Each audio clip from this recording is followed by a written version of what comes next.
প্ৰথমতে নৱবৰ্ষৰ শুভকামনা জ্ঞাপন কৰিছোঁ আমি বিটিআৰবাসী অসমবাসী আৰু ভাৰতবাসী ৰাইজলৈ আশা কৰিছোঁ কি নতুন বছৰটো সকলোৰে কাৰণে সুখৰ উন্নয়নৰ শান্তিৰ হ'ব আৰু সকলোৰে জীৱনত এটা ভাল এটা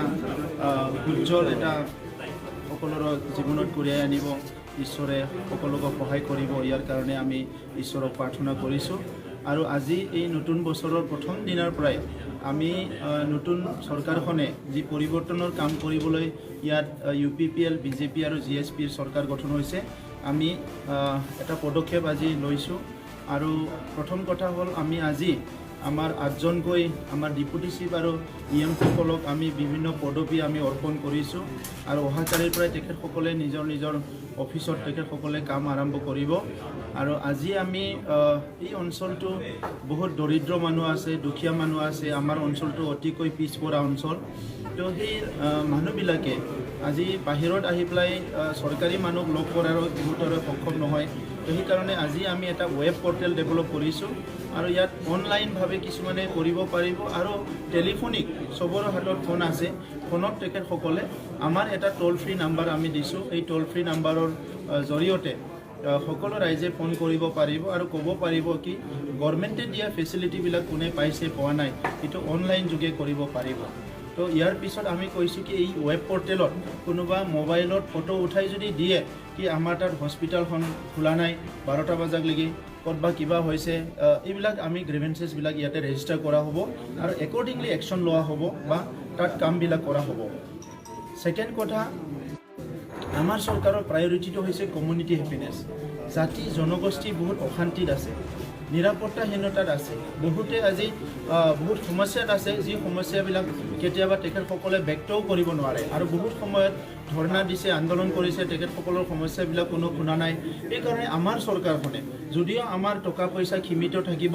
আমাৰ ক্ষমতাটো সীমিত থাকিব তথাপিতো আমাৰ চৰকাৰখনে আমি মানে সেই জনগোষ্ঠীবিলাকক আমি লগত লৈ আগবাঢ়ি যাব বিচাৰিছোঁ সেইকাৰণে কমিউনিটি হেপিনেছটো আমাৰ প্ৰায়ৰিটি এটা মানে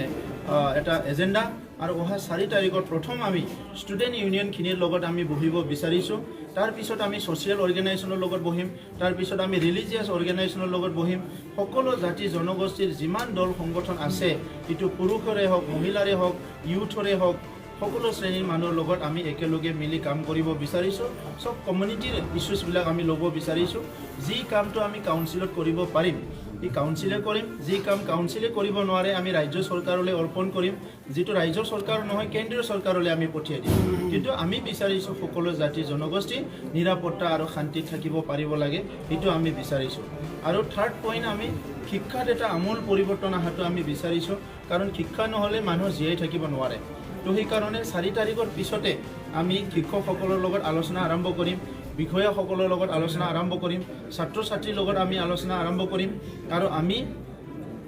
বিভিন্ন NGOsবিলাকৰ লগত ছাত্ৰ সংগঠনৰ লগত ছ'চিয়েল অৰ্গেনাইজেশ্যন চবৰ লগতো আলোচনা কৰিম কি আমাৰ বিটিআৰৰ যিটো 4টা ডিষ্ট্ৰিক্ট আজি তাৰিখত আছে এই 4টা ডিষ্ট্ৰিক্টত গুণগত শিক্ষা যাতে সকলো পাবলৈ সক্ষম হয় ইয়াৰ কাৰণে আমি কাম কৰিম আৰু ইয়াৰ লগতে আজি পাছ কৰা ল'ৰা ছাত্ৰ ছাত্ৰীসকলক ল'ৰা ছোৱালীক আমি বহুত এটা চিন্তা চৰ্চা কৰি আছোঁ কি হ'ব কি চাকৰি পাব কি নাপাব কিন্তু যিসকলে ফেইল কৰিছে বা ড্ৰপ আউট হৈছে তাৰ কথাটো কিন্তু কোনো চিন্তা কৰা নাই তো সেইকাৰণে আমি আমাৰ চৰকাৰী হিচাপে আমি ঠিক কৰিছোঁ কি আমি এইটো বছৰতে 10টা আমি কমিউনিটি কলেজ আমি ইষ্টাব্লিছ কৰিম য'ত নেকি